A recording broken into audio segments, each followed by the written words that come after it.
ग्लानिर्भवति भारत अभ्युत्थानमधर्मस्व तदात्मानं सृजाम्यहम्। भगवान जो है समय आने पर अवतार लेते हैं, है ना। कल्प के में जब जब आवश्यकता होती है तो भगवान अवतार लेते हैं। तो कभी राम के रूप में आते हैं, कभी श्याम के रूप में आते हैं, कभी दुर्गा के रूप में आते हैं। तो जब जैसी आवश्यकता होती है उस अनुसार भगवान अवतार ग्रहण करते हैं। तो ऐसा नहीं है कि कोई छोटा है, कोई बड़ा है, कोई पुराना है, कोई नया है। ये परमात्मा एक ही है। एकम सद विप्र बहुधा वदन्ति। परमात्मा एक है, उन्हीं के रूप अनेक है। ठीक है कि किसी में किसी गुण की प्रधानता कर दी है ना। जैसे मानो लक्ष्मी जी में प्रधानता कर दी कि उनकी उपासना करने से आपको धन मिलेगा, लेकिन अगर लक्ष्मी जी से आप ज्ञान मांगो तो नहीं मिलेगा, ऐसा थोड़ी है। दुर्गा जी से आपको शक्ति मिलती है, शक्ति की प्रधानता है, तो शक्ति के लिए आप उनकी उपासना करते हो। लेकिन दुर्गा माता से अगर कोई अपने जीवन यापन के लिए धन मांगे तो नहीं मिलेगा, ऐसा थोड़ी है। सब चीज़ें उनके अंदर है।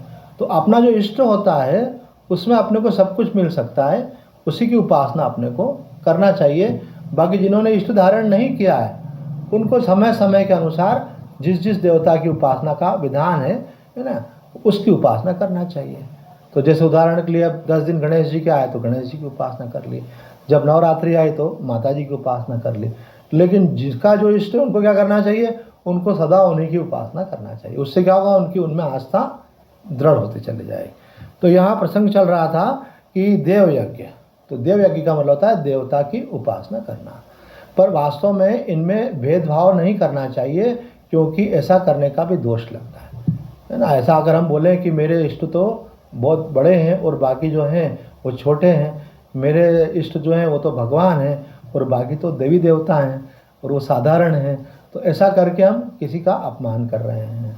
इसको बोलते हैं नामा अपराध। नामा अपराध होने से नाम जप तो कर रहे हैं लेकिन आपको फल क्यों नहीं मिल रहा है, क्योंकि आपसे अपराध बन गया। क्या अपराध बन गया कि आपने दूसरे भगवान के जो स्वरूप है उनको छोटा बता दिया।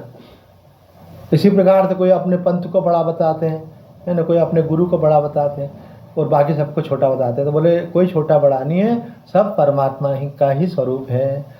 दूसरा यज्ञ यहाँ पे बताया है कि अन्य योगी जन पर ब्रह्म परमात्म रूप अग्नि में अभेद दर्शन रूप यज्ञ के द्वारा आत्म रूप यज्ञ को किया करते हैं, है ना। अब यहाँ इसका अभिप्राय क्या है, इसको समझना चाहिए।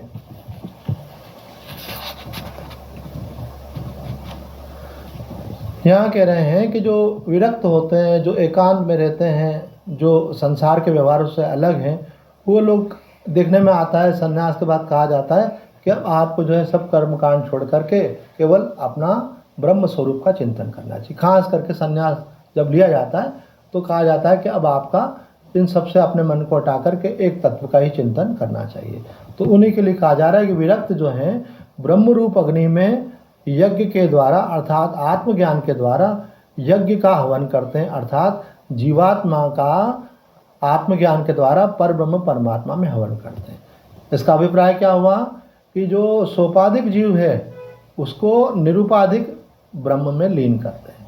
सोपाधिक का अभिप्राय क्या होता है, कई प्रकार की उपाधियां जीव के अंदर धारण की हुई हैं। पहली उपाधि तो सबसे पहले उसने धारण किया हुआ कि मैं एक व्यक्ति हूँ।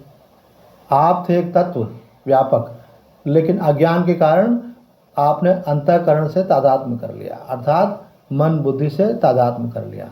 अब मन बुद्धि से तादात्म्य कर लिया तो आपके विचार अलग और इनके विचार अलग। तो आप अब ऐसा मानते हैं मेरा सोच ऐसा है और इनका सोच ऐसा है, मेरी भावना ऐसी है, इनकी भावना ऐसी है, मुझे ऐसा अच्छा लगता है, इनको ऐसा अच्छा लगता है। तो आपने अपने को दूसरे से अलग महसूस करना शुरू किया। क्यों शुरू किया, क्योंकि आपका तादात्म्य किससे हो गया, मन बुद्धि से। तो इसको बोलते हैं उपाधि, कि आपने जीव की उपाधि धारण कर ली। अब जीव की उपाधि धारण करने के बाद तो सब जीव एक होते हैं, चाहे वो पशु हो, चाहे पक्षी हो, है ना, और चाहे हिंदू हो, चाहे ईसाई हो, कोई भी हो, सब जीव जीव जीव हैं। लेकिन फिर जीव होने के बाद फिर आप अपने को दूसरी उपाधि धारण कर लेते हैं कि मैं शरीर हूँ। अब शरीर आप देखेंगे कि शरीर का जन्म किस में हुआ, तो जिस धर्म में जन्म हुआ होता तो फिर हम बोलते हैं कि मैं हिंदू हूँ, है ना। फिर उसमें आपने अपने को जाति से जोड़ लिया तो आप बोलते हैं मैं मराठी हूँ, मैं गुजराती हूँ, मैं बंगाली हूँ। तो ये जो है उपाधियाँ हैं सारी। वास्तव में कौन है आप, बोले आप वास्तव में नित्य शुद्ध बुद्ध मुक्त सच्चिदानंद स्वरूप आत्मा हैं, लेकिन आपने अपने को किसी चीज़ से जोड़ करके सीमित कर लिया। आप तो सारे ब्रह्मांड में व्यापक जो चैतन्य ब्रह्म है वही आपका वास्तविक स्वरूप है, लेकिन वहाँ से हट करके आपने अपने को शरीर में व्याप्त चेतन माना, तो मानो आप आत्मा बन गए और उसमें जीव भाव से जुड़ गए, अर्थात अपने अंतःकरण से जुड़ गए, मन बुद्धि से जुड़ गए तो आप जीव बन गए। शरीर से जुड़ गए तो फिर क्या हो गए? शरीर से जुड़ गए तो आप बोलेंगे कि मैं मनुष्य हूँ। उसके बाद फिर आप धर्म से जुड़ गए, आप बोलते हैं कि मैं हिंदू हूँ। फिर आप जाति से जुड़ गए, बोलते हैं मैं अमुक जाति का हूँ। फिर उस जाति के अंदर फिर और भेद होते हैं ऐसे। फिर आप अपने शिक्षा के अनुसार मान लेते हैं कि मैं मानो मैं डॉक्टर हूँ, मैं इंजीनियर हूँ, मैं व्यापारी हूँ। फिर आप अपने कारोबार के हिसाब से अपने को कुछ मान लेते हैं। तो ऐसी जो मान्यताएं आपने अपने पर डाल रखी है, इनको शास्त्र की दृष्टि से उपाधि कहा जाता है कि आपने ये उपाधि धारण कर ली। बोले जो उपाधि धारण कर ली वो आप उतार करके रखो, क्योंकि इसके कारण से आप परमात्मा से विमुख हो गए हो।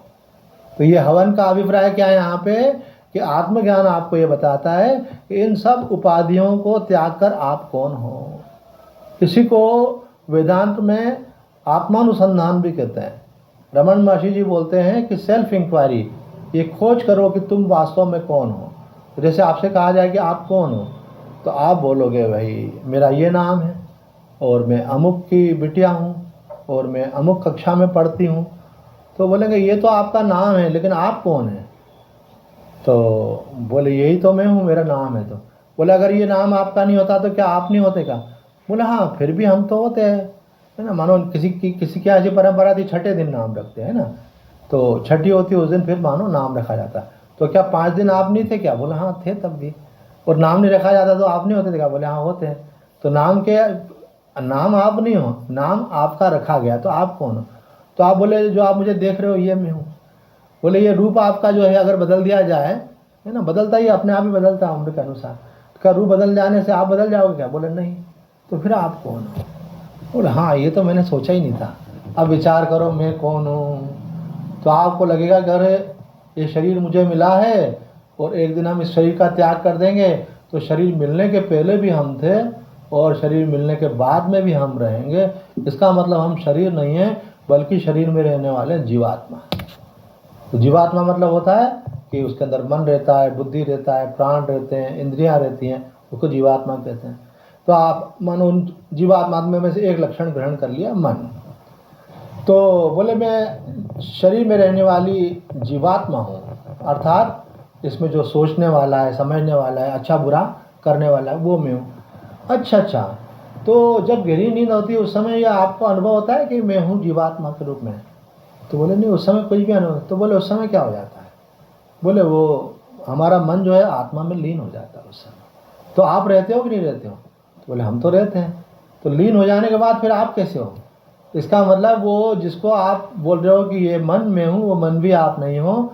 वो मन भी आत्मा से उत्पन्न होता है और आत्मा में लीन हो जाता है। जागृत अवस्था में उत्पन्न होता है और गहरी निद्रा में लीन हो जाता है। और ऐसे भी देखें, जिसको हम जानते हैं वो जानने वाला उससे अलग होता है। तो मन को आप जानते हो, अभी आपका मन सत्संग में लग रहा है, आपको अच्छा लग रहा है तो आपको मालूम पड़ रहा है, और मन नहीं लगेगा तो मालूम पड़ेगा। तो जो जानने वाला है वो मन नहीं है, बल्कि वो मन से अलग है जो मन को जान रहा है। कभी मन प्रसन्न होता है, कभी उदास होता है, तो आपको मालूम होता है कि नहीं? बोला हाँ मालूम रहता है। तभी तो कोई अगर आकर के कोई मानो छोटी बहन और मस्ती करने लग जाए तो आप बोलोगे अभी मेरे से मस्ती मत कर, मेरा मन आज खराब है। और कभी बोलते हैं मेरा मूड बहुत अच्छा है, चलो कहाँ चलना है। तो अपने मन की दशा अपने को मालूम होती है। तो मन की दशा को जानने वाला कौन है? तो वो जो मन को जानने वाला है वो आप है, मन आप नहीं है। वो कौन है उसको जानने वाली? मानो बुद्धि है। तो बुद्धि में कोई निश्चय हो गया कि अरे हमको तो सत्संग में जाना है, तो किसी ने बोला मत जाओ, बोला नहीं हमारा तो निश्चय है, हम तो जाएंगे। तो उस निश्चय को भी कोई जानने वाला है, वो कौन है? तो जो अल्टीमेट नोअर है, जो सबको जानने वाला है, वो है आत्मा। तो वही बात यहाँ कही जा रही है कि सब उपाधियों को छोड़ करके फिर आप जो वास्तव में हो उसमें आप स्थित हो। इसका नाम भी एक यज्ञ रखा गया। यह भी एक प्रकार का यज्ञ है। इसी को यहाँ पे कहा गया है अभेद दर्शन रूप यज्ञ।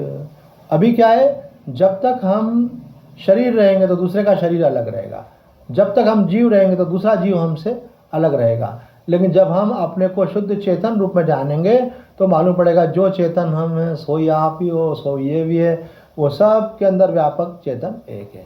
तो क्या हो जाएगा? अभेद दर्शनम। अभेद दर्शन करने से क्या हो गया? उस अभेद तत्व में अर्थात परमात्मा तत्व में स्थिति हो गई। तो ये जो है ज्ञान यज्ञ के का ही स्वरूप है, जिसमें उस आत्म तत्व का, ब्रह्म तत्व का चिंतन किया जाता है। किसी को देखो कई प्रकार से महात्माओं ने बताया। देखो उड़िया बाबा जी कहते हैं मुमुक्षु जो होता है, मतलब जिसको मुक्त होने की इच्छा है, वो सोपाधिक ब्रह्म अर्थात जीवात्मा को निरुपाधिक ब्रह्म में होमते हैं। जैसे अपन कोई यज्ञ सामग्री होती है, यज्ञ कुंड में डालते हैं ना, तो बोले ये जीवात्मा को परमात्मा में हवन कर दिया कि मैं नहीं हूँ और तू ही तुम हो। इसी को ज्ञान की दृष्टि से बोलते हैं अनात्माकार वृत्ति का त्याग करके आत्माकार वृत्ति को अथवा ब्रह्माकार वृत्ति को धारण करना, यही ज्ञान यज्ञ है, ब्रह्म यज्ञ। इसको ब्रह्म यज्ञ का नाम दिया गया। अब इसको थोड़ा समझना चाहिए, अनात्माकार वृत्ति का त्याग करने का मतलब क्या है। कई लोग सोचते हैं मुझे आत्मा को प्राप्त करना है जो मुमुक्षु होते हैं वो कहते हैं मुझे आत्मज्ञान प्राप्त करना है, मुझे संसार बंधन से मुक्त होना है। अब प्रश्न उत्पन्न होता है कि आत्मज्ञान आपको प्राप्त करना है तो अभी आप आत्मा नहीं हो क्या? आपको आत्मा का अनुभव करना है तो क्या अभी आत्मा का अनुभव आपको नहीं हो रहा है क्या? तो बोले हाँ नहीं हो रहा है मुझे। तो बोले नहीं ऐसा कोई क्षण नहीं है जब आपको आत्मा का अनुभव नहीं होता हो। हर व्यक्ति को लगता है कि मैं हूँ। आप हो कि नहीं हो? बोले हाँ मैं हूँ। तो जो आपका होना पना है वही आत्मा है, पर अपने होने पने को हमने किससे जोड़ लिया है? जीव पने से। तो हम बोलते हैं मैं व्यक्ति हूँ। हमने अपने होने पने को शरीर से जोड़ लिया है, तो बोलते हैं मैं एक स्त्री हूँ, मैं एक पुरुष हूँ, मैं बालक हूँ, मैं बूढ़ा हूँ, मैं गृहस्थ हूँ, मैं सन्यासी हूँ। तो ये शरीर के साथ जोड़ने से हमको भ्रांति उत्पन्न हुई है। पर शरीर से जोड़ने के पहले भी आप हो तो सही ना, मन से जोड़ने के पहले भी आप हो ना। ऐसा कोई भी नहीं कह सकता कि मैं नहीं हूँ। हर व्यक्ति को ये कहना होता है कि मैं हूँ। तो जो आपका होना पना है यही आत्मा है। इसका कभी भी अभाव नहीं होता। कोई ऐसा कह सकता है कि मैं नहीं हूँ। अगर कोई बोलेगा मैं नहीं हूँ तो ये कौन बोल रहा है मैं हूँ? तो बोलने वाला जो बोल रहा है, निषेध करने वाले के रूप में भी आप रहेंगे। जैसे कोई बोले कि मेरे मुंह में जुबान नहीं है ना, आप बोल रहे हो तो जुबान तो है ही, तो बोलते कैसे? तो इसी प्रकार से अगर कोई बोले मैं नहीं हूँ तो निषेध करने वाले के रूप में भी उसकी सत्ता बनती है। तो संसार में ऐसा कोई नहीं है जो ये कह सके कि मैं नहीं हूँ। तो जो उसका होना पना, ये होना पना जो है सत्ता है, यही अस्तित्व है, इसी को आत्मा कहा जाता है। तो आप आत्मा रूप से सदा हो और आपको अनुभव हो रहा है, लेकिन आप क्या करते हो? उसके साथ एक चीज़ को जोड़ लेते हो। और को क्या जोड़ लेते हो? कि मैं एक व्यक्ति हूँ, आपने व्यक्तित्व से जोड़ लिया। आप बोलते हो मैं स्त्री पुरुष हूँ, आपने शरीर से जोड़ लिया। फिर आप अपने को बोलते हो हम काले गोरे हैं, मतलब आपने रंग से जोड़ लिया। फिर आप अपने को जोड़ लेते हो कि मैं पढ़ा लिखा हूँ, मैं अनपढ़ हूँ, तो आपने विद्या से जोड़ लिया। फिर आपने अपने को बोला मैं जवान हूँ, मैं बूढ़ा हूँ, तो इसका मतलब आपने आयु से जोड़ लिया। तो आप किसी चीज़ से जोड़ लेते हो, लेकिन किसी से जोड़ो मत, तो जो हो वो रहो। तो इसी को बोलते हैं अनात्माकार वृत्ति का त्याग करना ही आत्मा की अनुभूति का उपाय है। और आत्माकार वृत्ति का अभिप्राय क्या है?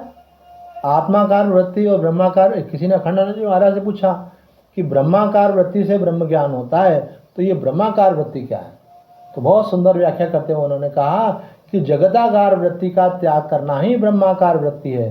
ब्रह्म का कोई आकार नहीं है, वो तो सर्वत्र सारा ब्रह्मांड में सब जगह समान रूप से जो व्यापक है उसी को ब्रह्म कहते हैं। अर्थात वो ऐसी कोई जगह नहीं है जहाँ नहीं हो। उसका आकार मन बुद्धि कैसे धारण करेंगे? तो जिन आकारों को आपने धारण कर रखा है उनको त्याग करना ही ब्रह्माकार वृत्ति है। और ब्रह्माकार वृत्ति होने से ब्रह्म का अनुभव होता है। पर ब्रह्म का अनुभव क्यों नहीं हो पा रहा है? क्योंकि हमने देहाकार और जगदाकार और विषयाकार वृत्ति को धारण करा। देहाकार वृत्ति का मतलब क्या है? कि हमने अपने आप को 5 फुट कुछ इंच का मान रखा है ये। और विषयाकार वृत्ति का मतलब क्या होता है? कि संसार के जो शब्द स्पर्श रूप रस गंध हैं उनके प्रति हमारे अंदर सत्यत्व बुद्धि बनी हुई है कि देखो हम ये रूप देख रहे हैं, ये रंग देख रहे हैं, ये गंध सूंघ रहे हैं, तो वो विषयाकार वृत्ति हो गई। जगदाकार वृत्ति का मतलब क्या? कि संसार के जितने नाम रूप हैं उनके प्रति सत्यता की बुद्धि की हुई है। तो वास्तव में ये शरीर, ये विषय और ये नाम रूप, ये बेसिकली क्या है? एक ब्रह्म ही इन सब रूपों में है। तो इन सबको आप नेगेट कर दो कि ये सब नहीं, ये सब नहीं, नेति नेति न इति न इति, अर्थात ये भी नहीं। तो सबका निषेध करने के बाद जो बिल्कुल शांत रूप से आपका स्वरूप रह जाता है, उसी को ब्रह्म कहा जाता है। उसमें मेरा तेरा, छोटा बड़ा, अपना पराया सब खत्म हो जाता है। उसका एक एग्जाम्पल है, देखो गहरी निद्रा में कुछ रहता है क्या? कुछ नहीं रहता, लेकिन फिर भी आप रहते हैं। तो जब आपको अपने होने का बोध हो और उसके अलावा जगत का बोध नहीं हो, उसी का नाम समाधि है। तो जागृत सुषुप्ति का नाम समाधि है कि आप जगे रहते हैं, लेकिन संसार के नाम रूपों का कोई ख्याल नहीं है आपको। अर्थात आप चैतन्य तो हैं, सजग तो हैं, अवेयर तो हैं, लेकिन आपके अंदर संसार के किसी नाम रूप का ख्याल नहीं है। तो ऐसी जो अवस्था, उसी को समाधि की अवस्था कहा जाता है, उसी को स्वरूप अवस्था कहा जाता है, उसी को तत्व में स्थिति माना जाता है। ऐसा भगवान ने गीता में कहा है, नहीं कोई कोई मुझे तत्व से जानता है। तो तत्व की बात आती है तो कई लोगों को नींद आ जाती है। आप लोग तो बहुत सावधान होकर सुन रहे हैं, है ना। तो वो तत्व की बात क्या होती है? जहाँ सब नाम रूपों का निषेध कर दिया, कुछ नहीं कुछ नहीं। तो बोले कुछ नहीं तो सो जाते हैं। बोले सो मत, जगे रहो। युग पुरुष स्वामी परमानंद जी महाराज ऐसा बतला रहे थे अपने सत्संग में। जब हम नए नए साधु बने तो गुरु जी ध्यान कराते थे, तो ध्यान कराते तो हम सब लोग चुपचाप बैठ जाते थे। बोले आंखें बंद कर लो, कुछ भी सोचना नहीं, बिल्कुल शांत होकर बैठे रहो। और बोल रहे थे तुम आत्मा हो। तब समझ में तो आता नहीं था आत्मा। तो कोई पूछता, बोला ध्यान में क्या करते हो? बोले ध्यान में एक बात तो ये होती है कि हम कुछ देखते नहीं हैं, और ध्यान में कोई बात नहीं करते हैं, और कुछ सोचते भी नहीं हैं, और शांत होकर के बैठे रहते हैं। तो जब आप शरीर के व्यवहारों को छोड़ देते हो, मन के व्यवहार को भी छोड़ देते हो, और चैतन्य भाव से आप बैठे रहते हो, इसी का नाम ध्यान है। ध्यान क्या हुआ? भगवत तत्व का ध्यान क्या कहलाएगा? जब आपको संसार की विस्मृति हो जाए, शरीर की विस्मृति हो जाए, और उसके साथ मन में जितने भी आपको विचार आना चलते रहते ना, उन विचारों से भी आप मुक्त हो जाओ, और बिल्कुल शांत सजगता पूर्वक आप स्थित हो गए। इसी का नाम ध्यान है, इसी का नाम आत्म तत्व में स्थिति है। तो ये श्लोक में जो बात कही है तो व्याख्या तो करनी पड़ेगी, और जितनी पकड़ में आएगी धीरे धीरे और स्पष्ट हो जाएगा। आचार्य शंकर कहते हैं, उपाधि युक्त आत्मा को उपाधि रहित पर ब्रह्म रूप से जो साक्षात करता है, वही उसका उसमें हवन करता है। ब्रह्म और आत्मा के एकत्व ज्ञान में स्थित हुए को ही ऐसा हवन करना कहा जाता है। आत्मा हम क्या मानते हैं? शरीर में जो चैतन्यता है किसी कारण से, आत्मा के कारण। और सारे ब्रह्मांड में कौन है? बोले एक ब्रह्म तत्व है। तो आत्मा को हम शरीर में मानते हैं और ब्रह्म को सारे ब्रह्मांड में मानते हैं। किस कारण से मानते हैं? क्योंकि हमने अपने को उस ब्रह्म से अलग समझ रखा है। तो यहाँ पे बोल रहे हैं कि आत्मा को ब्रह्म से एक जानने से एकत्व का अनुभव होता है। ऐसा प्रश्न उत्पन्न होता है, जो वेदांत शास्त्र पढ़ाया जाता है, इसका प्रयोजन क्या है? तो बोले इसका प्रयोजन है ब्रह्मात्मैक्य बोध, ब्रह्म और आत्मा की एकता का अनुभव करना। वो कैसे होगा? जब आप जानेंगे कि मैं आत्मा सच्चिदानंद स्वरूप हूँ और ब्रह्म भी सच्चित आनंद स्वरूप है, तो आपका और उनका स्वरूप एक ही है। जैसे पानी की बूंद और नदी दोनों एक ही हैं, एक लहर और एक समुद्र दोनों एक ही हैं, क्योंकि दोनों के अंदर पानी जो है वो समान ही है। तो उसी प्रकार से जो आत्मा है वो सच्चिदानंद स्वरूप है, जो ब्रह्म है वो सच्चिदानंद स्वरूप है। तो वो दो नहीं है, बल्कि एक ब्रह्म ही है, जिसको हमने देह की उपाधि से सीमित करके जीवात्मा मान लिया। तो यहाँ कह रहे हैं, जब दोनों के एकत्व का ज्ञान हो जाता है तो जीव संसार बंधन से मुक्त हो जाता है। इसलिए इसको एक प्रकार का यज्ञ कहा गया है। तो आज इतना ही कहकर अपनी वाणी को विराम देते हैं। ओम पूर्णमद पूर्णमिदं पूर्णात् पूर्णमुदच्यते पूर्णस्य पूर्णमादाय पूर्णमेवावशिष्यते। ओम शांति शांति शांति। हरि ओम तत्सत्।